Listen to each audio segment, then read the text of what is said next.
Hey guys, my name is Moon and welcome back for more Umineko When They Cry. So yeah, let us continue the story. And we had I guess a dining scene last time, right? With all of the family members, and Kinzo was not there, but he was having a nice speech as well. So let's continue. The dining hall needed to be cleaned up, so we were chased out. Instead, tea was being served in the parlor. Apparently, they'd prepared the black tea that Aunt Rosa had bought for Aunt Natsuhi. Maria said she also wanted to have some black tea, but my old bastard said she couldn't and told us children to go play outside. バトラ君、みんなで表に散歩に行かないかい？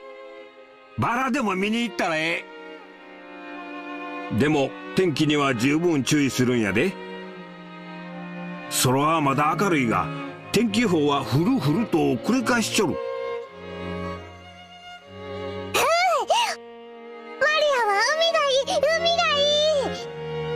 あら素敵じゃない。砂浜で遊ぶなんて普段はなかなかできないものね。そっか。よし、じゃあみんなで浜辺でも行こうぜ。行こ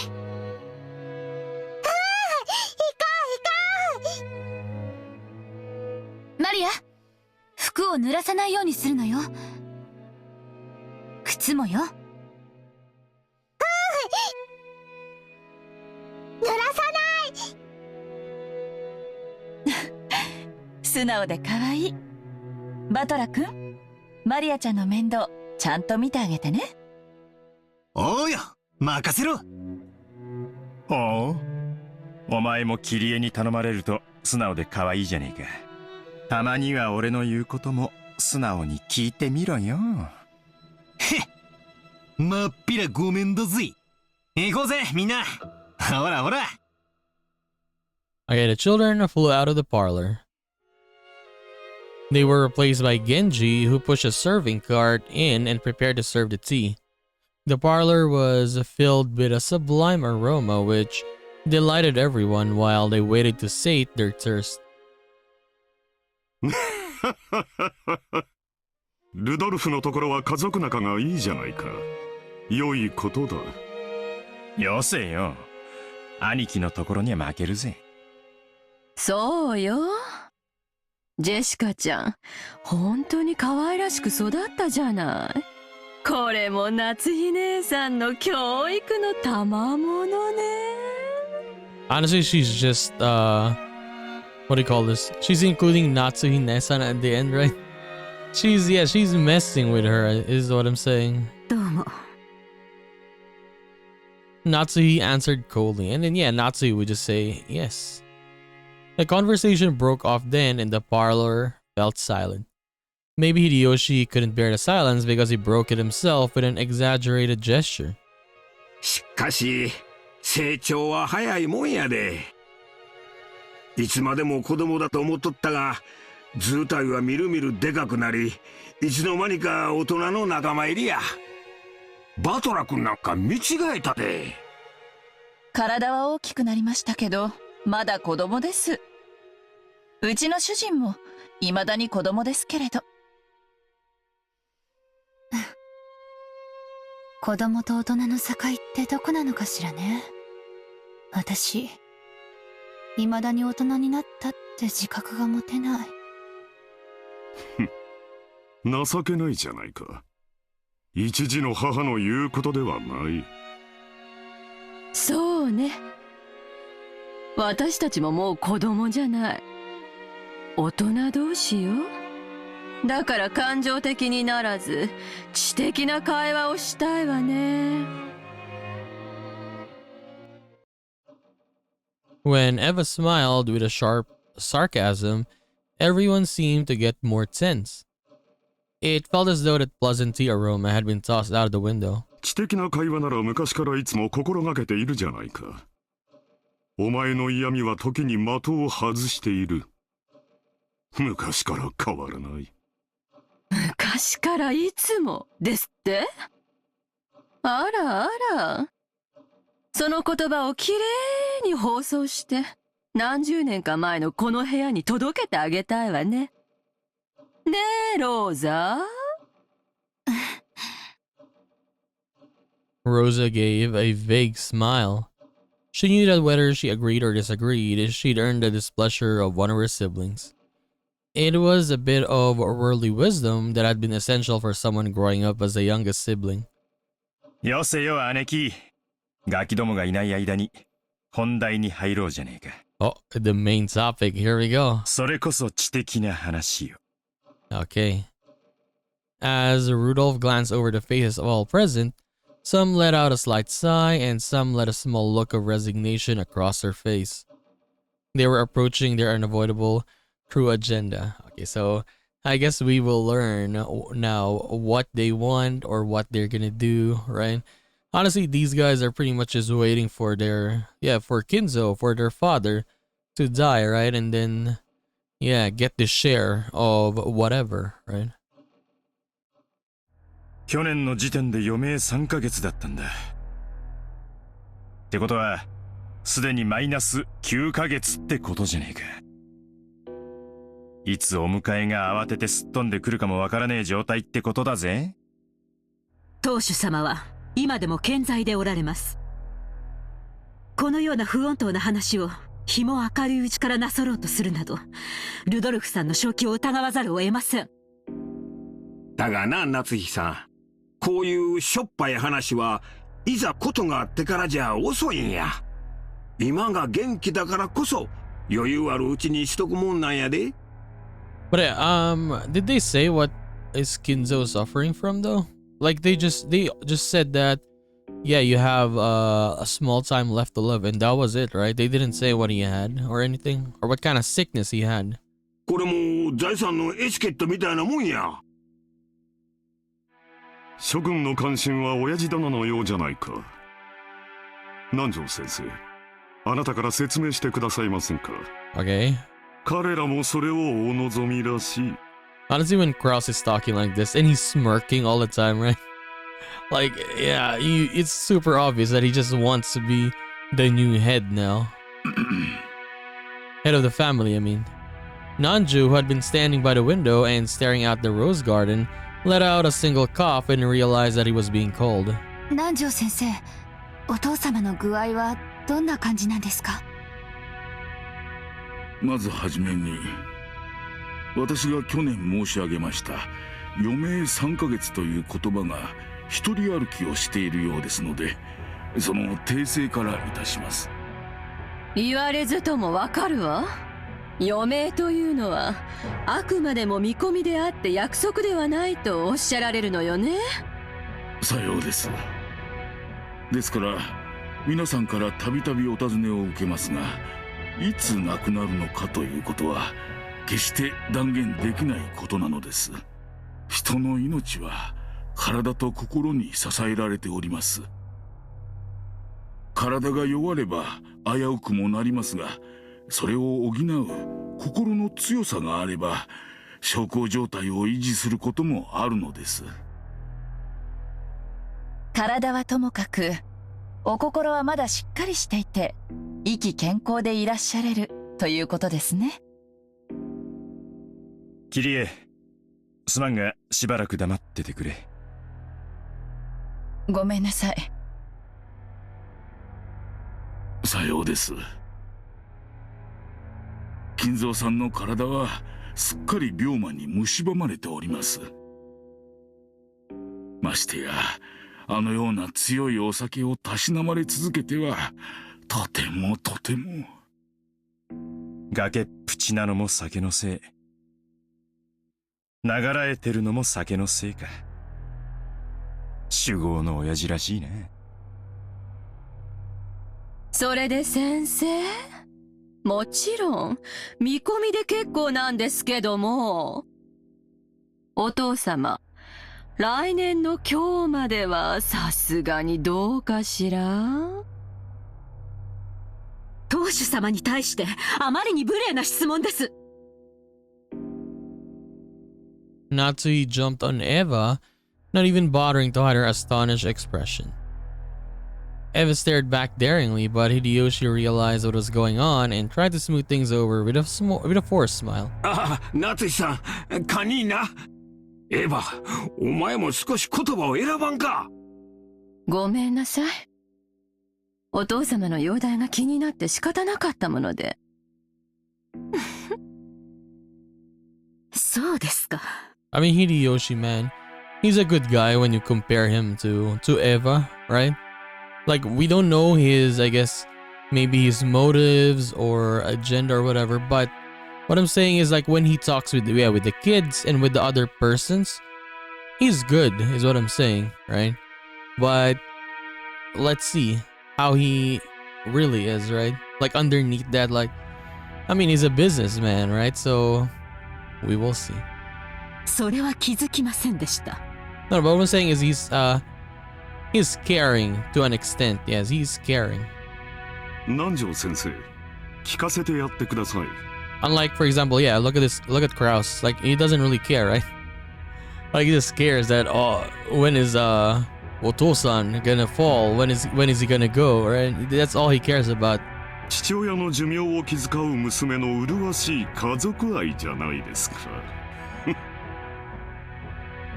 Kraus laughed sarcastically, and Eva, smiling sweetly, returned an identical chuckle.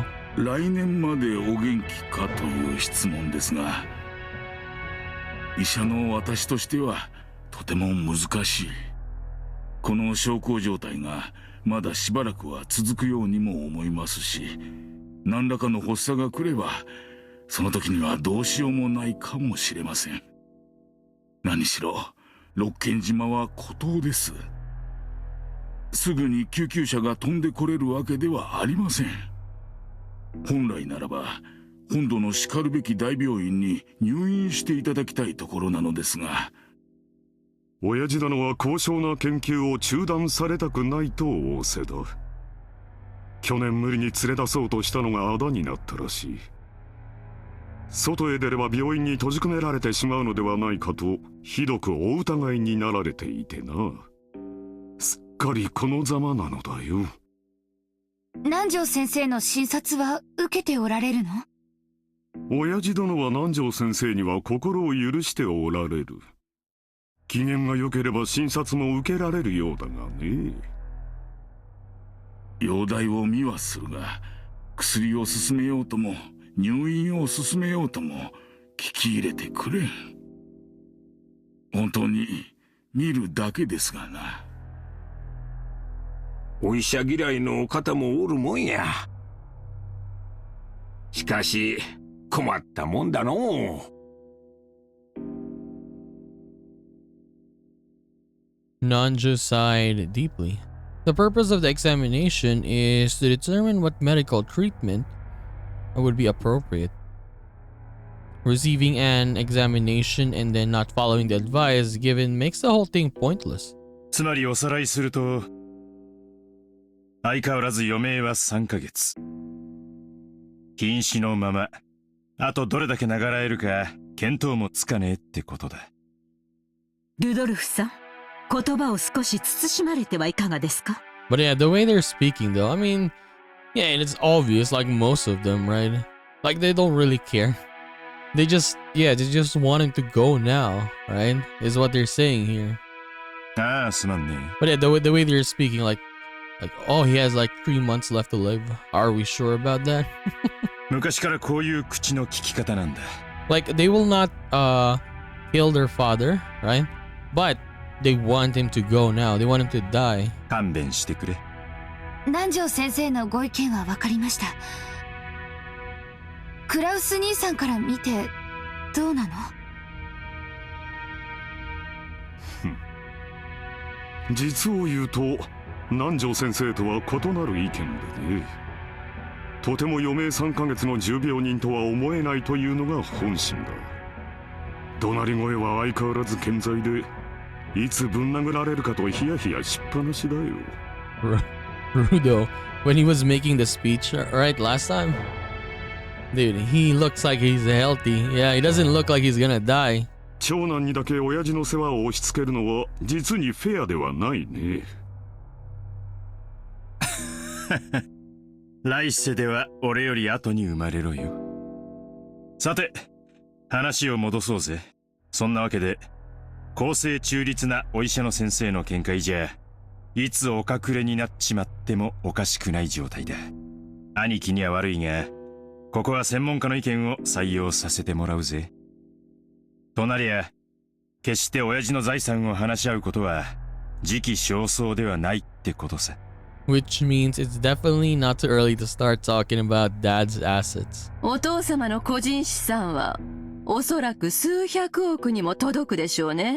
Jesus Christ, how much is 10 billion yen? Okay, let me see. でもそれは綺麗な現金で揃ってるわけじゃないわ。お誕生会のケーキみたいに綺麗にナイフが入ってカットできるほど単純じゃないでしょ。姉貴の例えは面白いな。そうさ。ケーキの上にはイチゴやらチョコの家やらが乗ってて、綺麗に等分するのが難しいことだってあるだろ。それを加味してどういう風にナイフを入れるのか先に相談しておくのは大切なことだと思うぜ。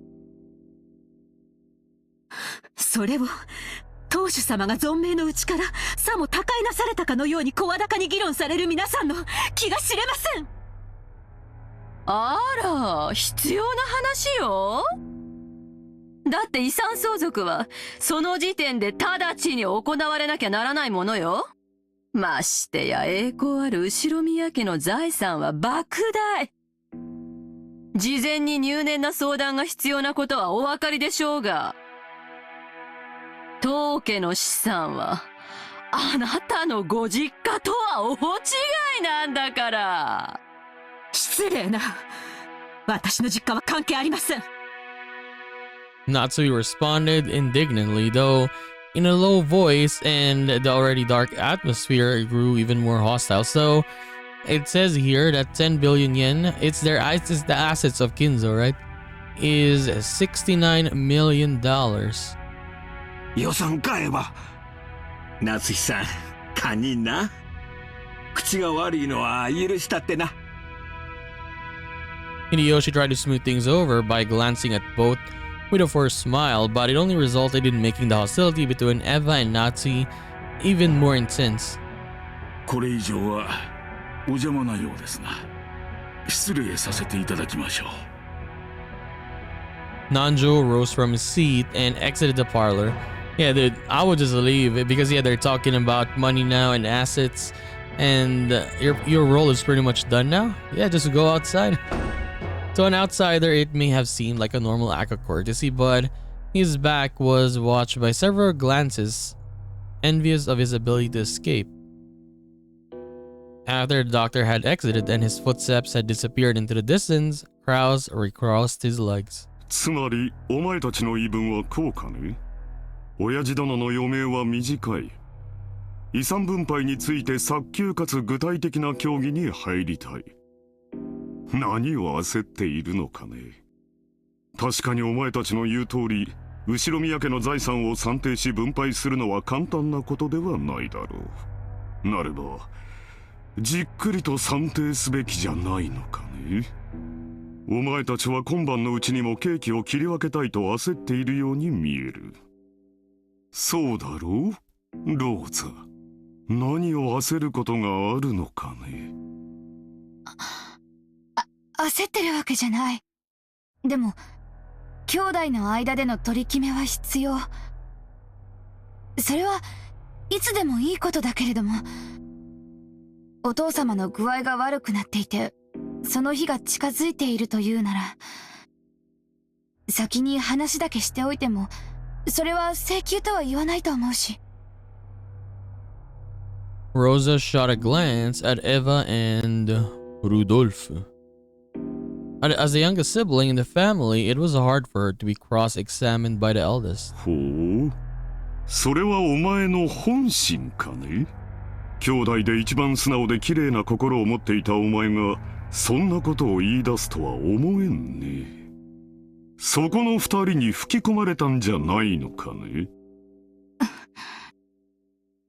よせよ兄貴、ローザだって兄弟だぜ。よらい。親父の遺産に公平な権利がある。関心を持つのは当然じゃねえか。親父だっていつかは必ず死ぬし、それは遠い未来の話でもない。After all, Dad will definitely die. むしろ兄貴が悠長すぎるくらいさ。まるで遺産分配から話をそらしたくて仕方がないように見えるぜ。それはどういう意味ですか？ I mean, honestly though, it's not like they have a very nice relationship with their dad anyways, right? Yeah. So I guess you can argue like why they are like this, like they don't really care. 主人にやましいところがあるとおっしゃいたいのですか？ It's more on they're just, what do you call this? I mean, I guess as they grow older, right? As they grew older, they just want to be on their dad's good side, I suppose, right? Yeah, because their dad has a lot of money, right? And that's why like they're sucking up to him basically now. まあ、夏日さん。話は聞いておくなあれ。兄さん、今は大変強気だそうじゃない？そうよね。去年以降、空前の好景気で円は上がる一方。ドルが100円に至るのだって夢物語じゃなさそうよ。A dollar will reach 100 yen. How much is a dollar? Okay, let me see. それに、与党は来年頃に保養地整備法を成立させようっていうじゃない。今や日本中のリゾート開発会社がどれだけ軍資金を集められるかって奔走してるところよ。詳しいじゃないか。これから日本には空前の好景気が訪れる。親父殿が後宮家を再興した時と同じくらいの大規模な需要拡大の時代がね。日本国民は死に物狂いで働き、高度経済成長を実現して世界で一番豊かな国民となり、我が世の春を謳歌するようになった。国民の消費は増大し、それを回収できる施設があぶく銭を手にする時代になったのだよ。今や国民のニーズは3種の電化製品ではない。スキー場、ゴルフ場、総合プール、リゾートホテルにテーマパーク。数年前に開業したデルゼニーランドには行ったかね？デルズニーランド。素晴らしい遊園地じゃないか。あそこでは大人も童心に帰り家族で楽しむことができるんだ。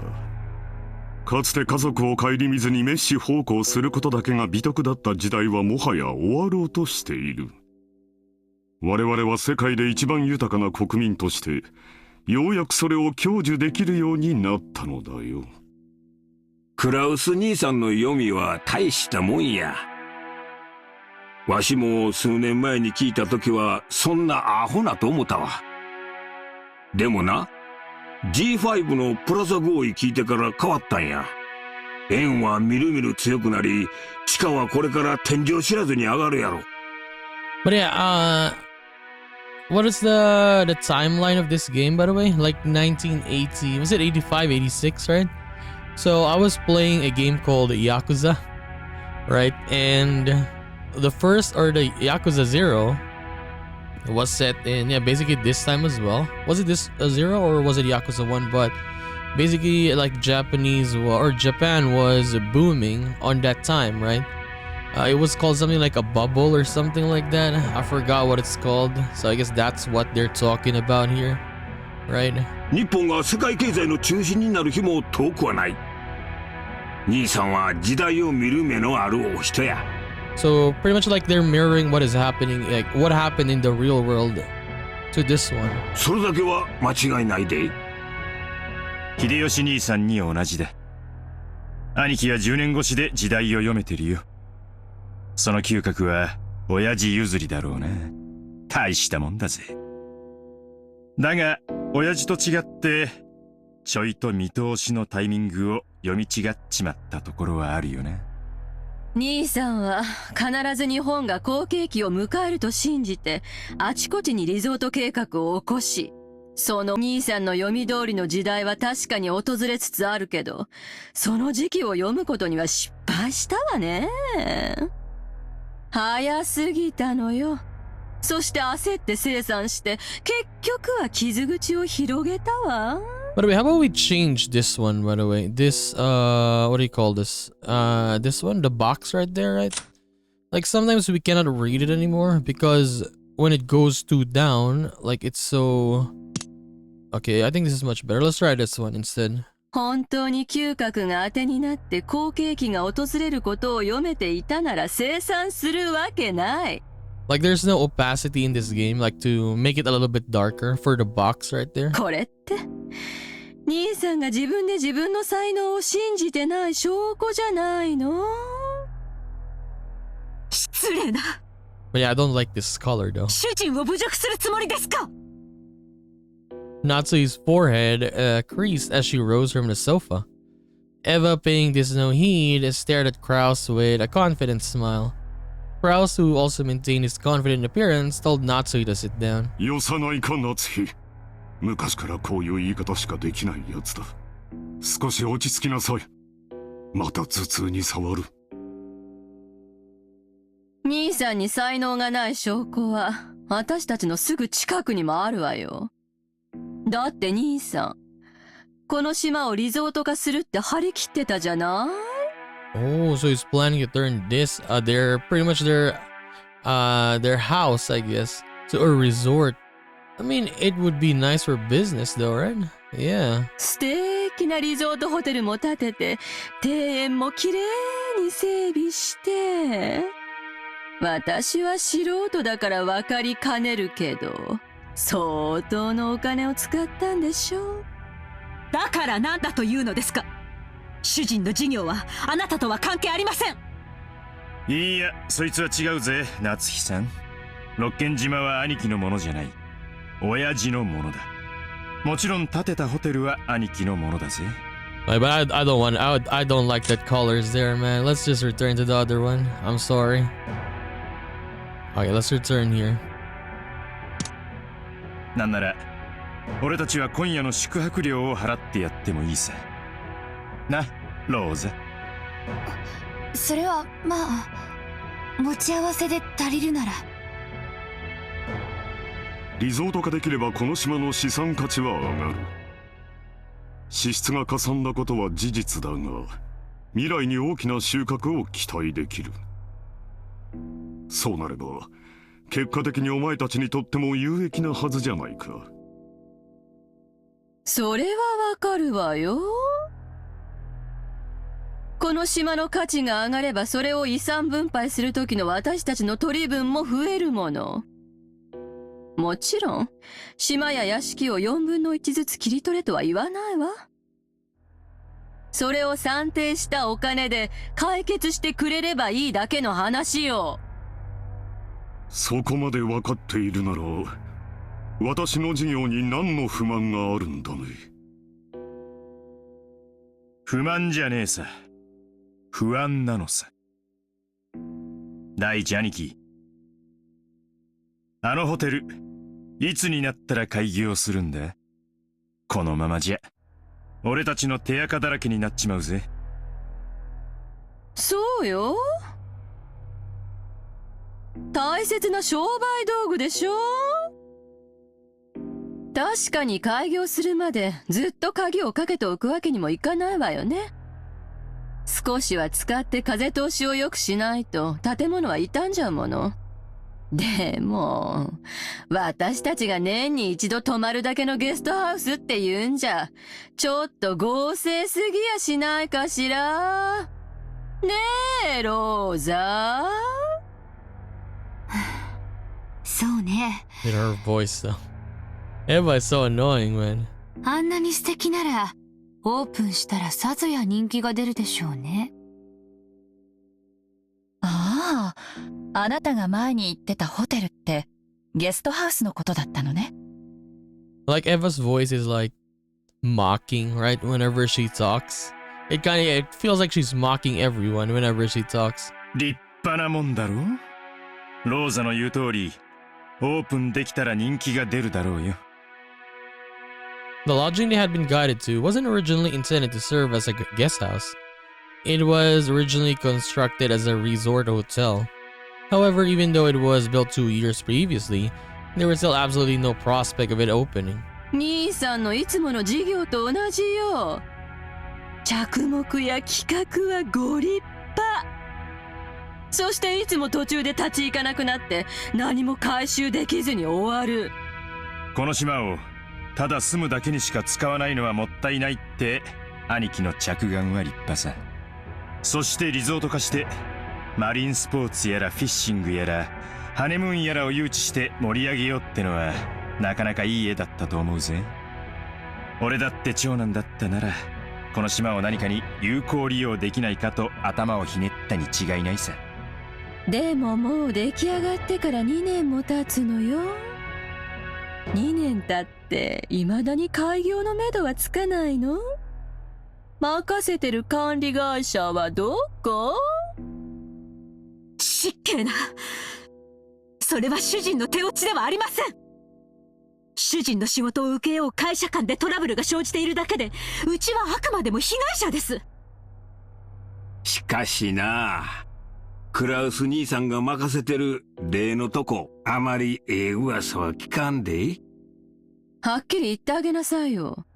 不払い横領トラブルで計画が空中分解しちゃったって話、私たちの耳に届かないとでも思ってる？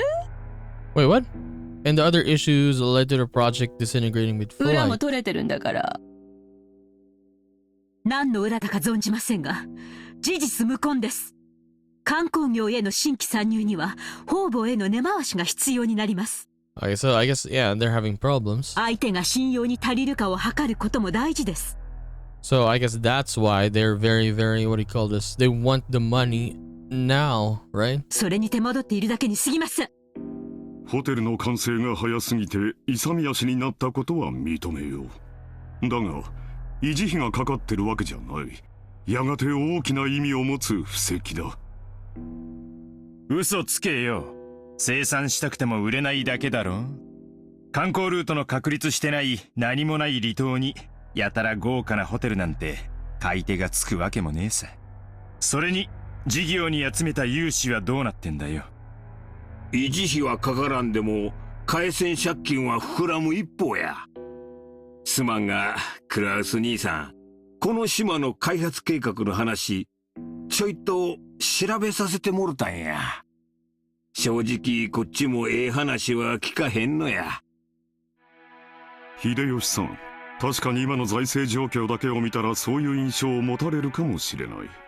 だがこれは先行投資なのだよ。その読みを誤り、これまでに多くの負債を生んでしまったことは認めざるを得ない。だがようやく時代が私に追いついた。これまでに失った分はすぐに取り戻せる。 See? I will soon regain everything that I lost after this point. いや、それどころかこれまでの投資だってやがては私のもとに戻ってくる。そう例えるなら、放った稚魚が鮭となり肥えて帰ってくるようにね。それは認めるで。これからリゾート業界は空前の好景気を迎えるやろ。これまでの負債を埋められるほどかはわからんが。だがな、クラウス兄さん、これまで散々負け続けた兄さんがどこから軍資金を調達したっていうんや。それも半端ない軍資金や。あれだけの穴を埋められる軍資金やで。秀吉さんは何をおっしゃいたいのですか？ああ、夏樹さん、ほんま怒らんといてえな。わしらも調べたんや。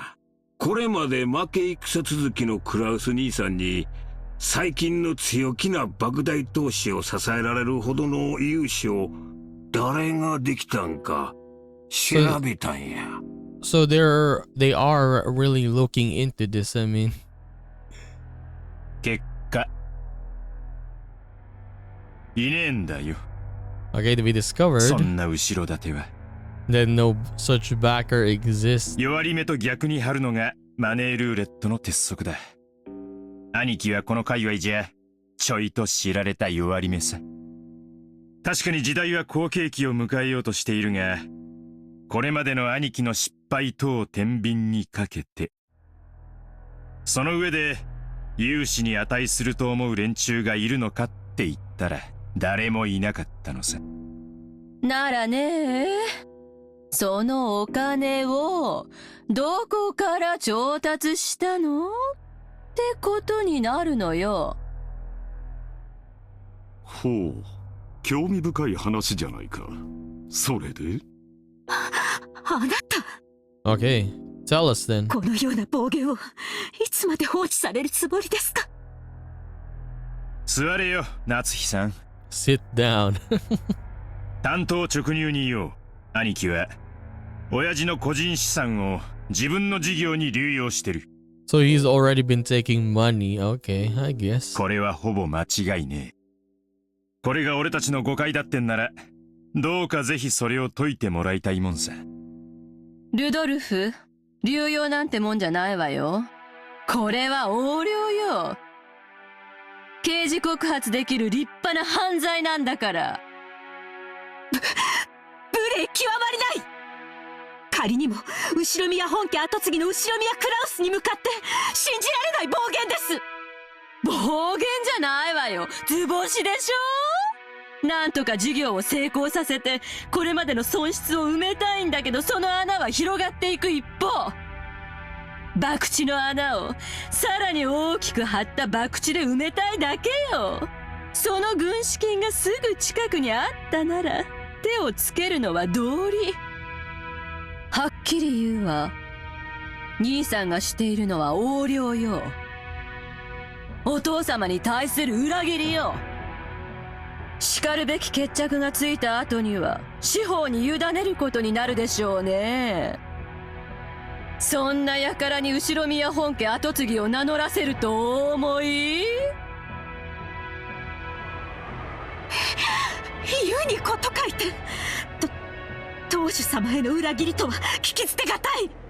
So basically what they're saying is, yeah, what Kraus did is, yeah, he's the heir basically, right? He's the oldest one.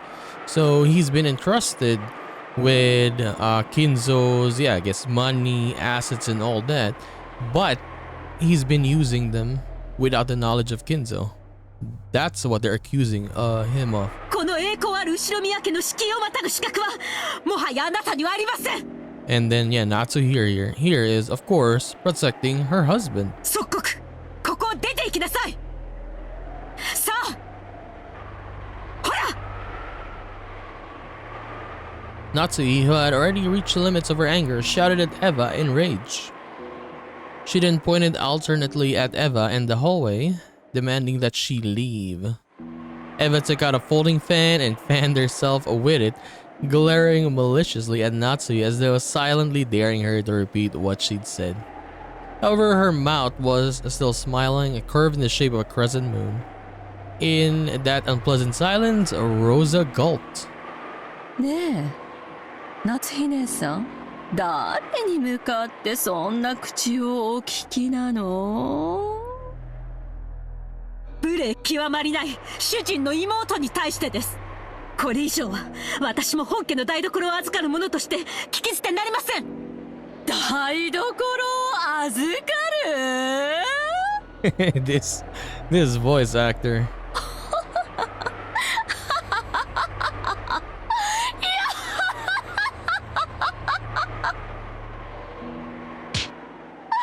黙るがいい、この名ばかり女房が。 She snapped. Eva folded the fan with a snap and rose to her feet energetically. Yeah, they don't respect Natsuhi. And yes, Eva, especially Eva, I mean, looks down at her. Because yeah, she's just the wife of Kraus. Like, she's nothing to them. Compared to the elegance and playfulness she'd shown until a second ago, she was now unimaginably aggressive. バカバカしい、お前が下がりなさい。この後宮エヴァに当主様の左肩を許されている後宮家序列第3位のこのエヴァに下がれと？身の程を知りなさい。 Damn, know your place. そしてお前のそのみすぼらしい姿を鏡に映してみるがいい。お前の服のどこに翼が？どこに片翼のわしが許されているのか。様など後ろ宮家の跡継ぎを残すためだけの存在じゃないの。 God damn borrowed womb. But it's kind of messed up though, right? Why doesn't the wife? Yeah, he is or she is Klaus's or Kraus's wife. She doesn't even have the symbol, right, of the Ushiromiya family on her. Like, damn. 身の程をわきまえるがいい、このゲス女が。 Jesus. Eva's face twisted hideously as her words gouged into Natsuhi's heart like talons wrenching at it. There were 100 ways Natsuhi wanted to respond. However, her anger and sorrow crushed her throat, and none of those words managed to make it to her mouth. I mean, for Natsuhi, she's not gonna do anything like this. Yeah, she's not gonna, what do you call this, rebuttal anymore. Her anger had nowhere to go and became a single hot tear that slowly dripped down. なに？ Look at that face. 何か言い返したいならどうぞ言い返しなさいよ。ほーら。 Eva faced her with a provocative gaze. However, Natsuhi could do nothing but tremble, her clenched fist quivering. Kraus quietly broke that powder-kick tension. 夏日、席を外しなさい。頭を冷やすといい。Natsuhi, resenting the fact that her husband had not come to her aid, shifted the focus of her attack. Yeah, Kraus didn't even try to defend her. He was like, yeah, stand up and then go outside to cool your head for a little bit. Did not even say anything to Eva. あなたはさっきから何を言われているのか分かってるんですか？この人たちは言うにこと書いてあなたのことをお父様への裏切り者呼ばわりしているんです。 But yeah, we haven't seen a background for Natsuhi yet, right? So I guess for Natsuhi, she's yeah, for sure she's from a wealthy family as well, but I guess not as wealthy, of course, as the Ushiromiya family. 私たちが後宮家の栄光を守り、お父様からそれを受け継ぐため日々高潔であろうとする全ての努力をないがしろにして踏みにじる、なんという聞きがたい暴言。あなたもあなたです。どうして言い返さないんですか？あなたが言い返さないから私が言い返しているのに、さっきからあなたは私に任せっきりで、その私に頭を冷やして来いなんて言うんですか？いつも私ばかり。私はいつも真剣にこの家のことを考えているのに、それをあなたは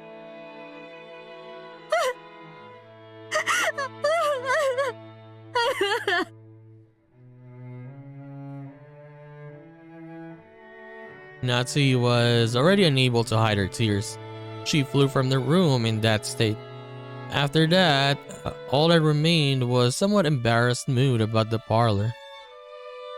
When the sound of footsteps grew distant and silence returned, Kraus shrugged his shoulders slightly. 妻が失礼した。 Now he's apologizing. 昔から感情を抑えるのは下手でね。私も苦労している。あんなのに切り盛りされてたんじゃ、兄さんも気苦労が絶えないわね。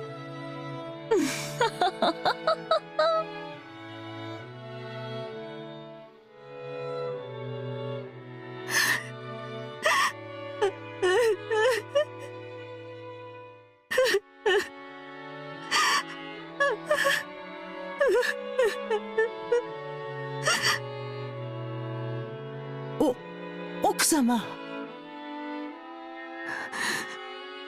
何でもありません。下がりなさい。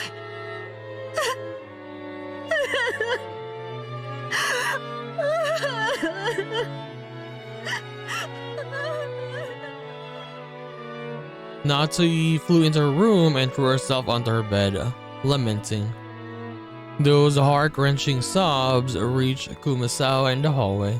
おいたわしや奥様。奥様とエヴァ様は犬猿の仲。このお二人の関係を説明するのは女の私にはとてもしんどくございます。後宮家は血を特に重んじられますが、嫁いで家を出れば本来は序列から除籍されます。ですからエヴァ様も本来は秀吉様とのご成婚の際に除籍されるはずだったのです。 But it's the opposite though. Hideyoshi became Ushiromiya. Yeah, he took the name, right? ところがこれは誰のせいでもありません。ましてや奥様のせいであろうはずもありません。神様の気まぐれとしか言いようがありません。クラウス様と夏日様にはなかなか子宝が授からなかったのです。何しろ男尊女卑の後宮家でございます。妻は跡継ぎを残すための道具。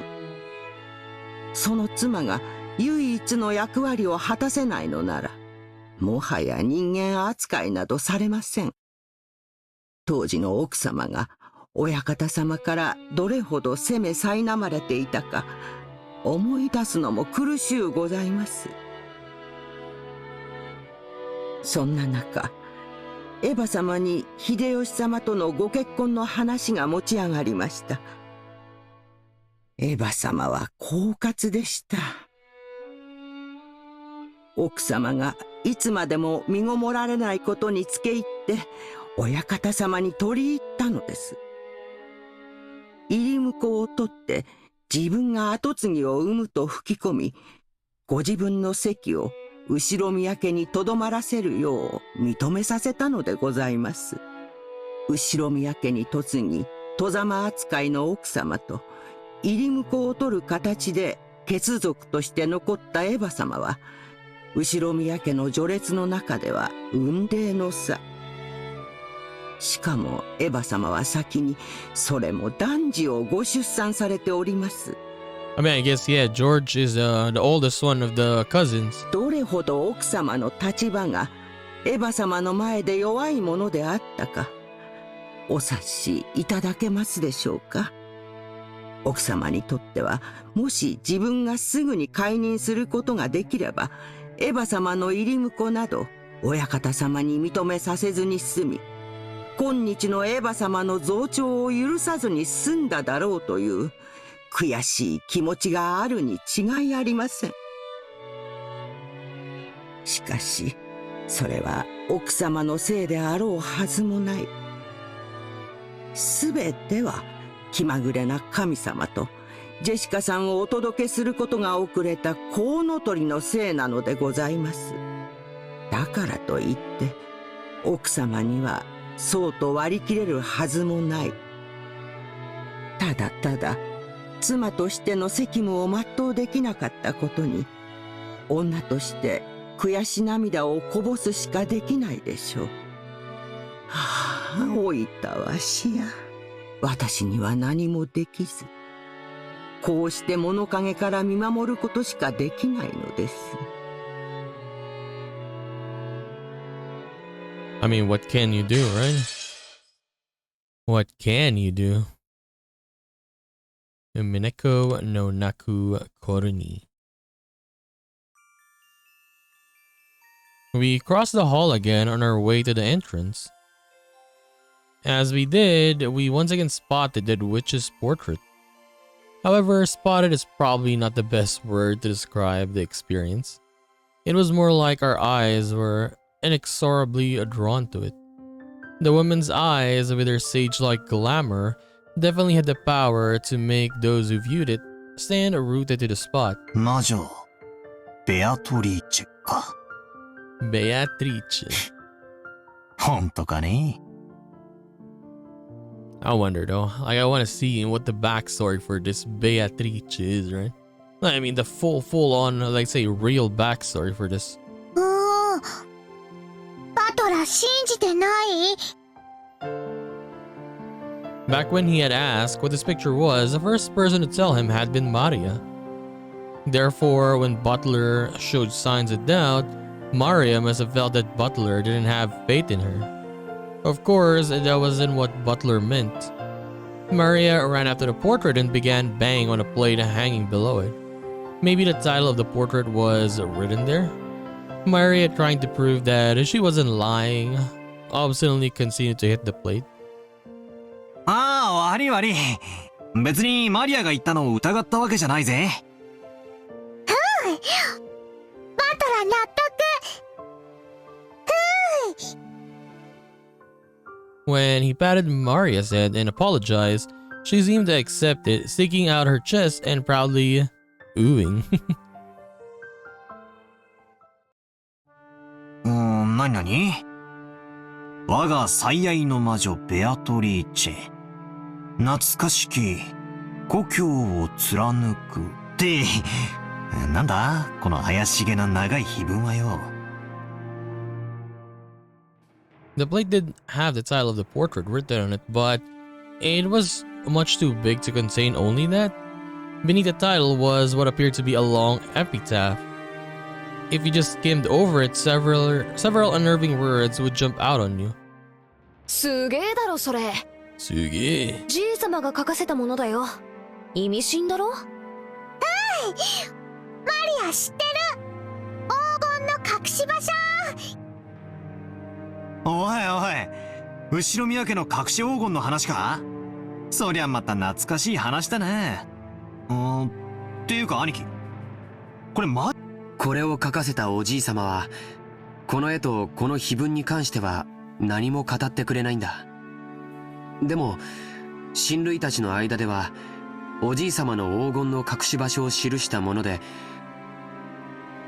I wondered, Oren, is it like really real? Like, I mean, this island is, yeah, it's 10 kilometers wide, right? So there's a lot of places that he could put his gold here, right? この謎を解いた者に家督と黄金のすべてを譲るという意味ではないかと、もっぱらささやかれてるよ。マリア聞いた、マリア聞いた。黄金いっぱいいっぱい。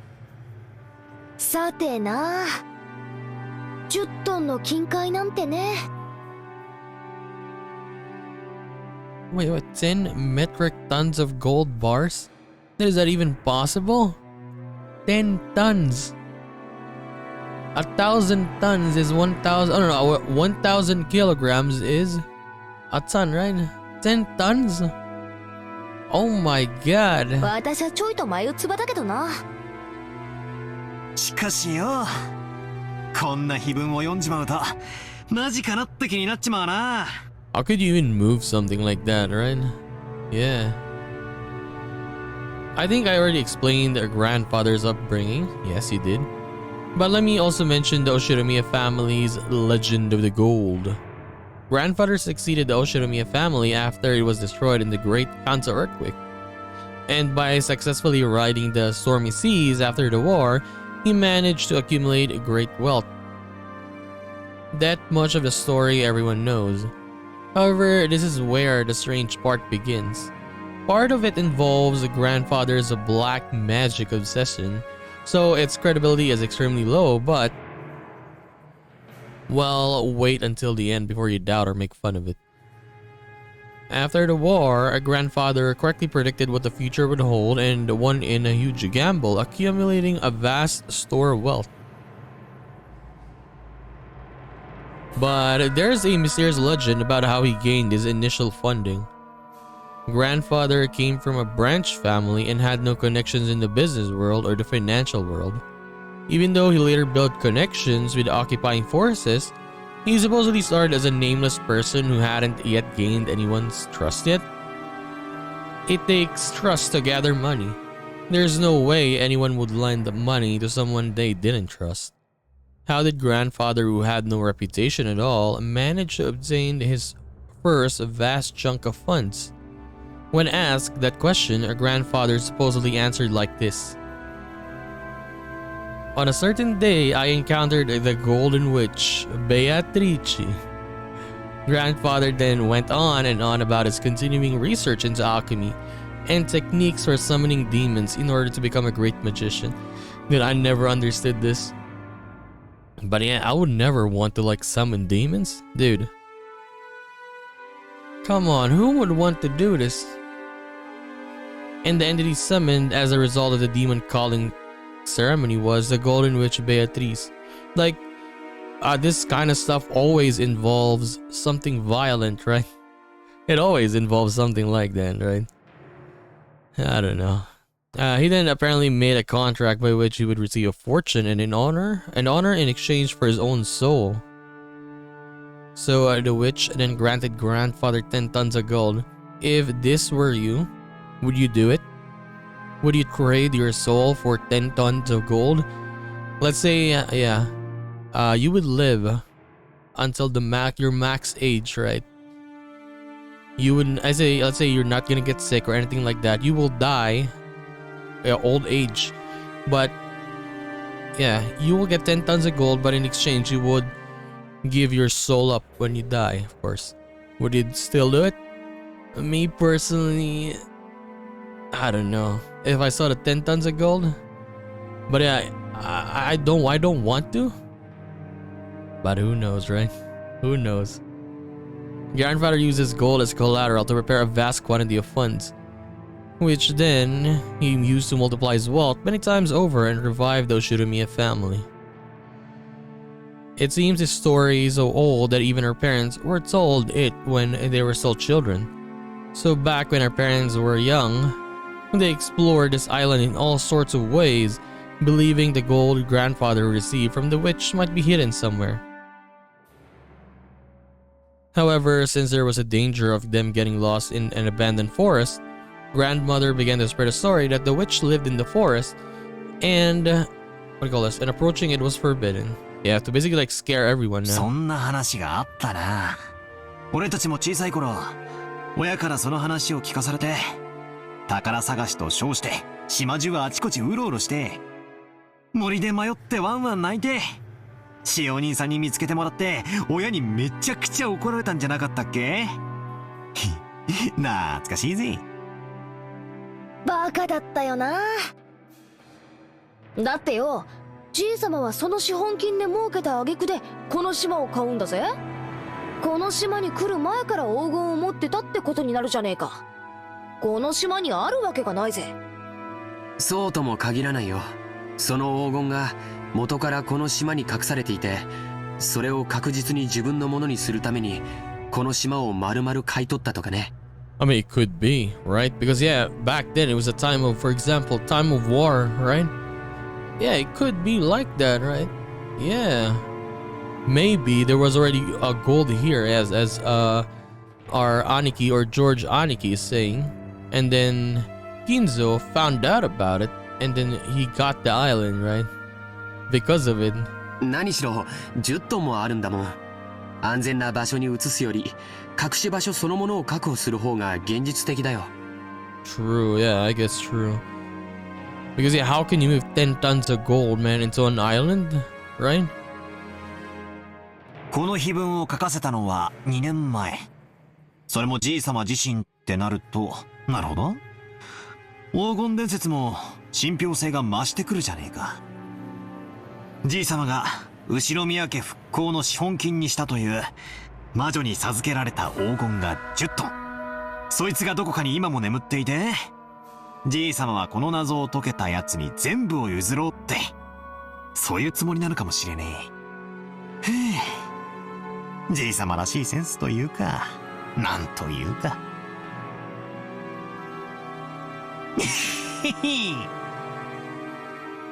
マジならなんとも景気のいい話だぜ。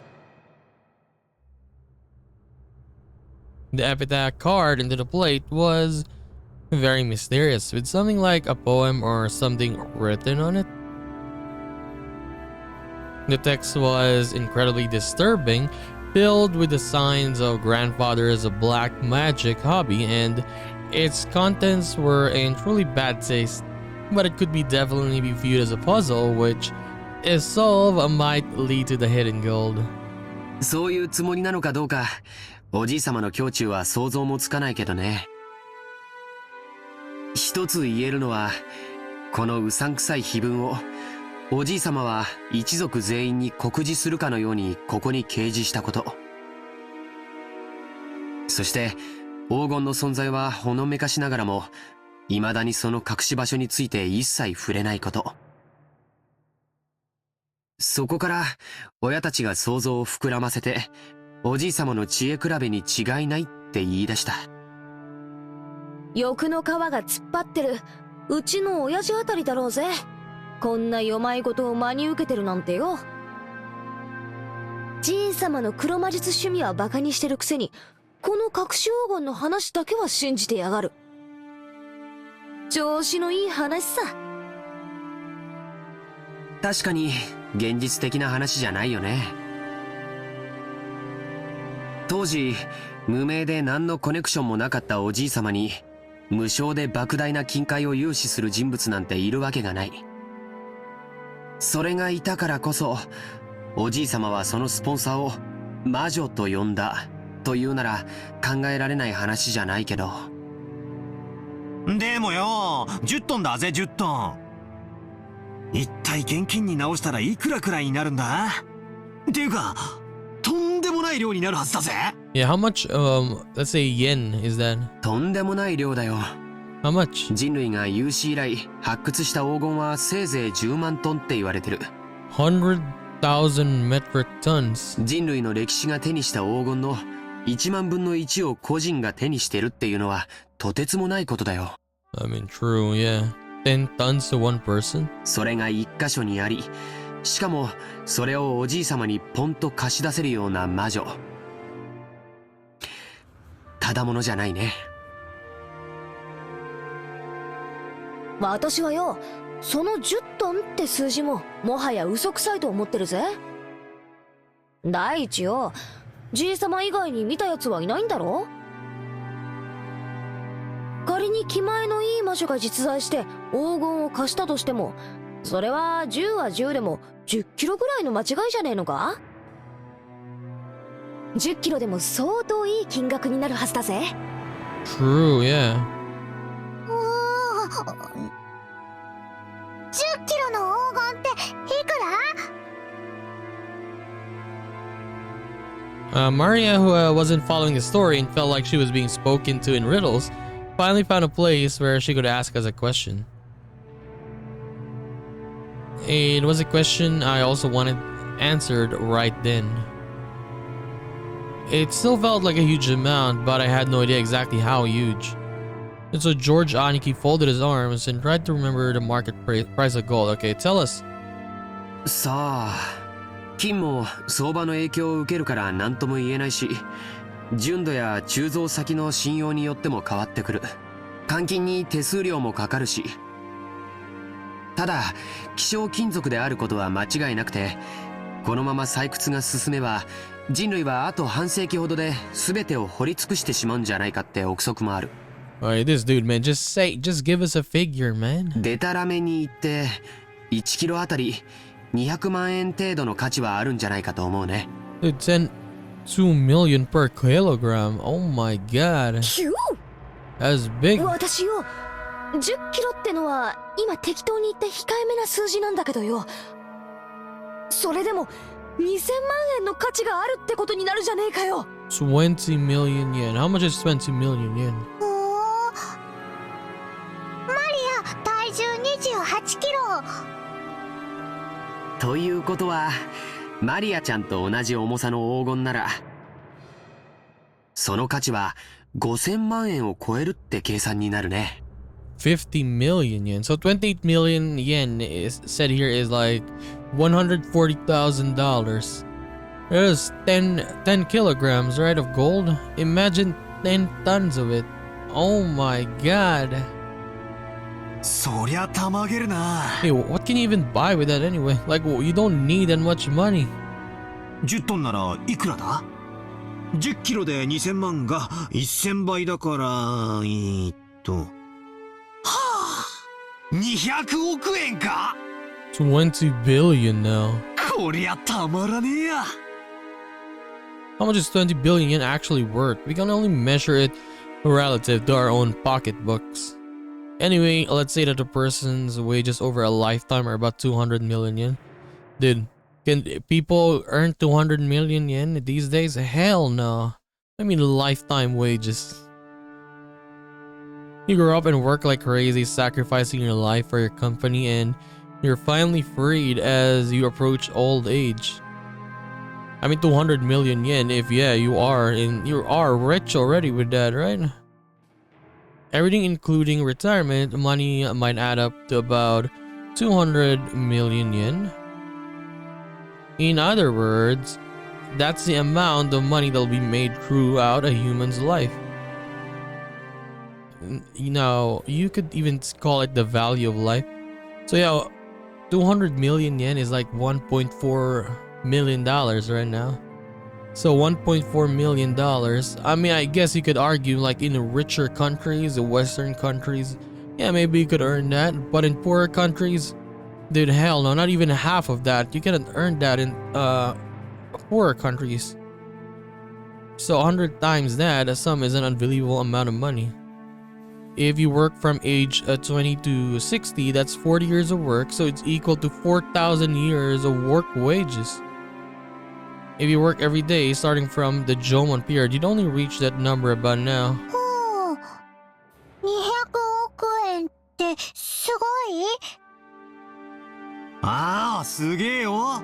マリアの大好きなショートケーキだったら、多分一生かかっても食い切れないくらい買えるぜ。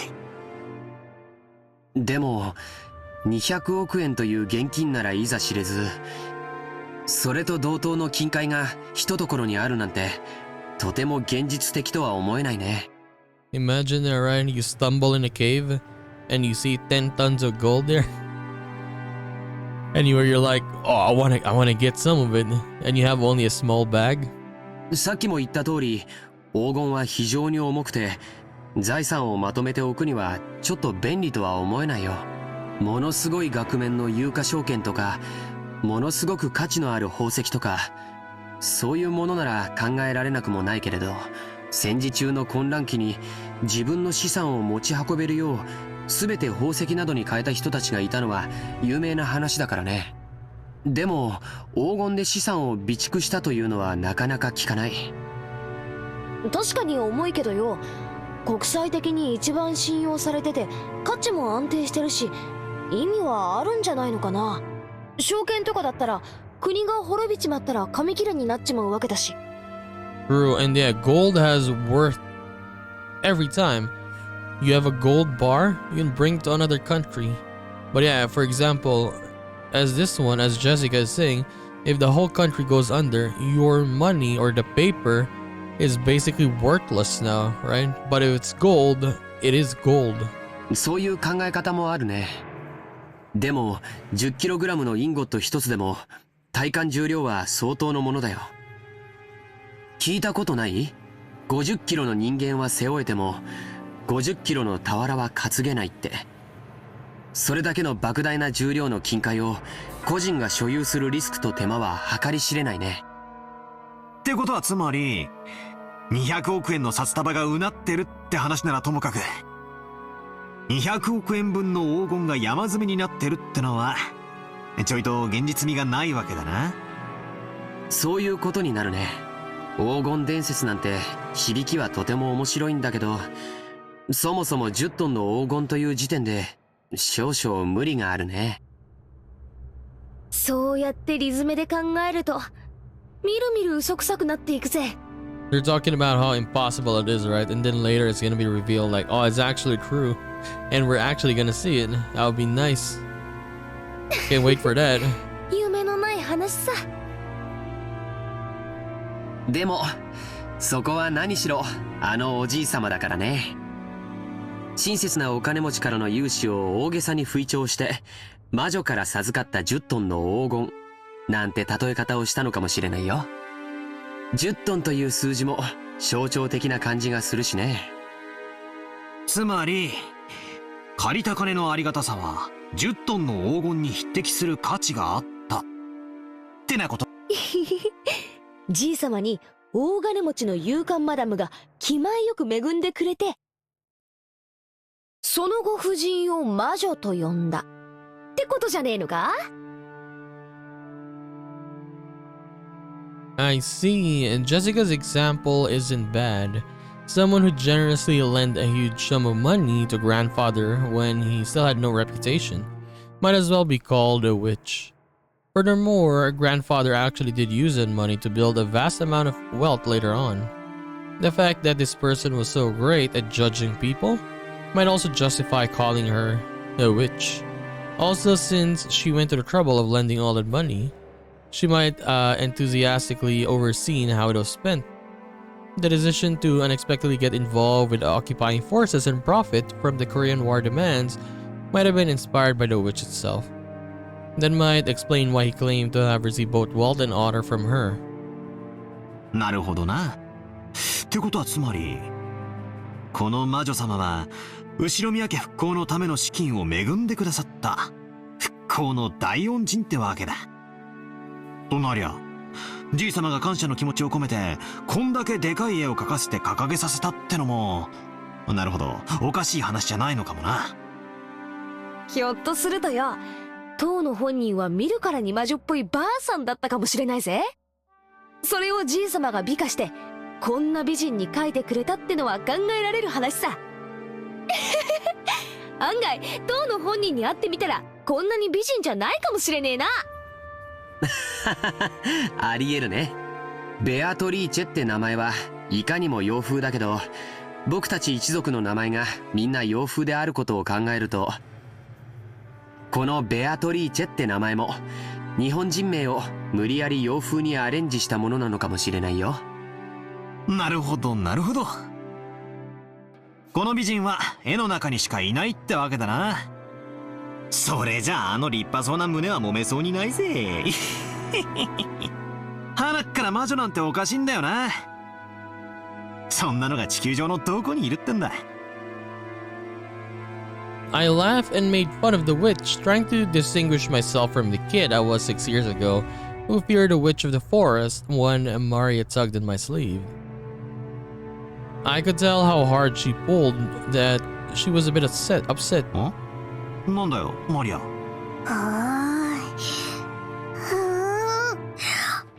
ベアトリーチェはいる。She heard that what Butler said. Maria stared up at me.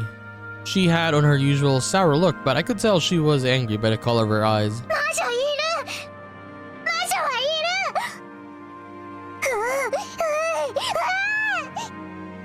る。なんだよ、そりゃいるだろうよ。テレビをつけりゃアニメとかによ。いる。魔女はいる。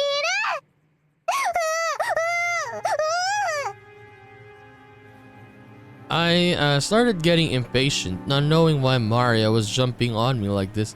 I mean, is Maria, what do you call this? Like special or something? Like a special child? No, because, yeah, when you, for example, you look at Rika and Satoko in Higurashi, right? Yeah, sure, they're kids, like the same age, I suppose, right? But for Maria, she's much more, what do you call this? Yeah, she's much more different. Like she's very, very loud, etc. All this whenever she talks, and then she's always like moaning, I guess, the ooh sound all the time. Then Jessica tapped me on the shoulder and whispered. バカだな。子供の夢打ち砕いてんじゃねえぜ。 Or maybe she's just a kid, right? I don't know. マリアは魔女とかベアトリーチェとかが確かに存在するって信じてんだよ。Yeah, a kid being a kid. 確かマリアちゃんは学校の文集に将来なりたいものは魔女って書いたんだっけ？ Maria nodded seriously. Tears started to run off from the corner of her eyes. I see, it's a girl who wants to become a witch in the future. The existence of Beatrice was proof that witches do exist in this world, and was therefore an image that she yearned after and admired.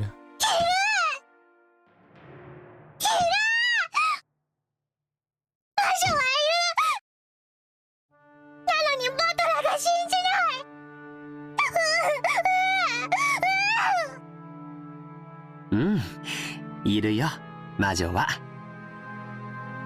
お兄ちゃんは信じるよ。George Aniki kneeled down and hugged Maria's head. Watching this, Jessica poked my side. So that's what it is. It's like shouting that Santa Claus doesn't exist in front of a child who believes in him on Christmas Eve. I'm not the kind of guy who likes to shatter kids' dreams. 悪かったぜ。別にマリアの夢にケチをつけたわけじゃねえんだ。謝るよ。ベアトリーチェはいるよな。今もこの島の森の中に住んでいて、夜な夜なこの屋敷で何をやってるのか覗き見しに来るんだろ。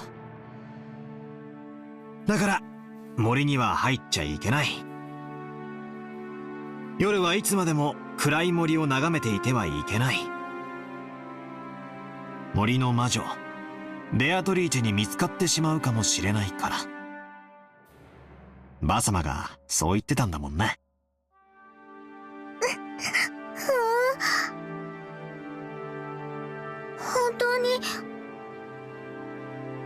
本当にバトラーは信じる？おお、信じるぜ。ケチをつけて悪かったよ。ほら、仲直りしようぜ。I stuck on my hand, Maria grabbed it with her tiny hand, and we made up. Maria didn't grumble any more than that, so George, Aniki, and Jessica were relieved.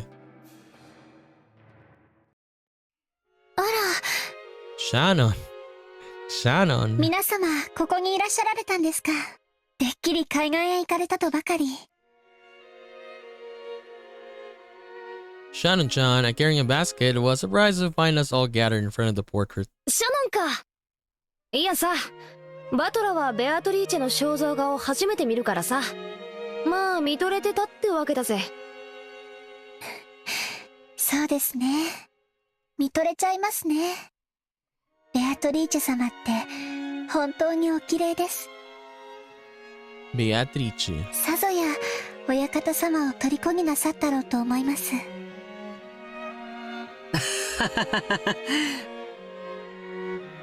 パトロン説の他にもおじい様の初恋の人だという説もあるんだ。どちらにせよ彼女に出会ってから数十年を経ているだろうにもかかわらず、今なお心の中に大きく居座り続けているんだから、それは今なお虜にしているということなんだろうね。やれやれ。これじゃばあ様はさぞや嫉妬しただろうぜ。私はよく知らねえけど、やっぱりそういうのはあったらしいぜ。ばあ様は金髪の浮気相手がいると信じてたらしいな。ほう、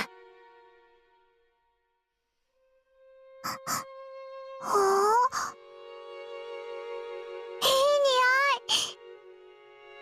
シャノンからいい匂い。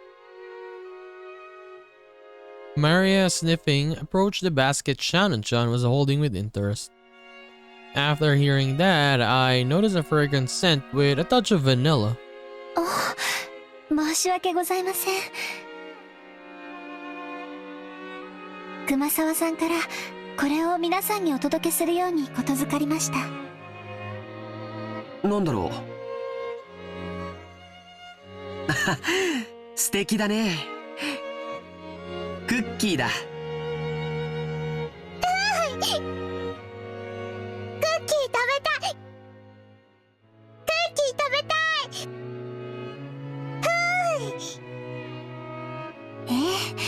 お召し上がりいただけますよ。でも、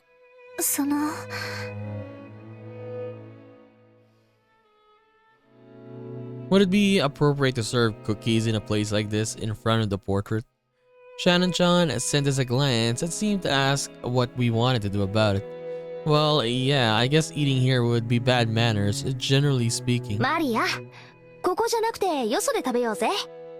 クッキーをお弁当にピクニックに行こう。ピクニック行こう。ピクニック行こう。クッキー食べれるなら行こそうだな。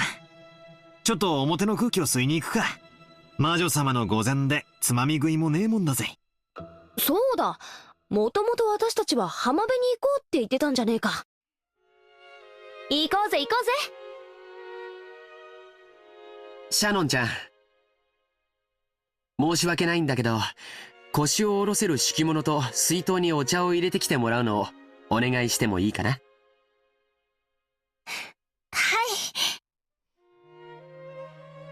い、かしこまりました。John and Sean received their instructions and gracefully bowed before retracing her steps. We headed for the beach on our own. Everyone headed for the entrance in a group. Feeling as though that witch was staring down at our backs, I turned around once more. アトラ、まだ信じてない？いや、信じるぜ。その方が夢があるしな。黄金の魔女ベアトリーチェがじい様に10トンの黄金を授けた。それで、その黄金がどこかに眠っているかもしれない。しかもそいつを、じい様は怪しげな碑文に書き残し、見つけられるもんなら見つけてみろと俺たちを挑発してるってんじゃねえか。こういうロマンはあった方がいいってもんさ。200億円の黄金か。私たち4人で山分けしたってとんでもない金額になるな。一人頭50億円か。すごいね。それだけあったらどんな事業でも起こせそうだよ。いや、そもそも働かずに生涯を優雅に過ごせるだろうね。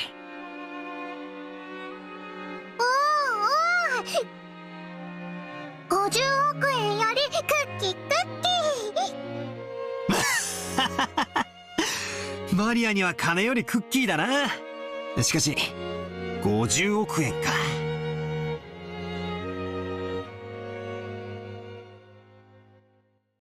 Dude, that was nice though. The conversation here, right?